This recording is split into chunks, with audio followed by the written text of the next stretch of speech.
This video covers the different ways you can add in-house materials to MI Pro materials data. You can create new in-house material records in the Explore application.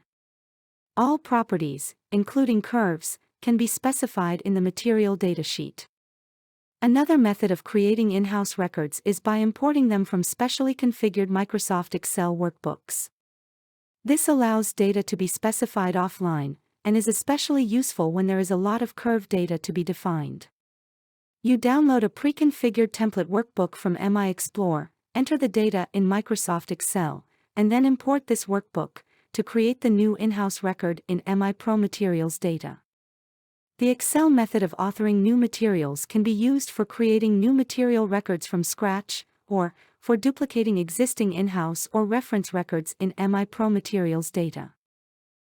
New in-house records may also be created by importing data from material cards exported from Granta Selector, or from one of the Ansys Granta reference databases available in MI Pro, such as MMPDS or Global Polymers. These 4 ways of adding new in-house material records to MI Pro materials data are shown in detail in these separate training videos.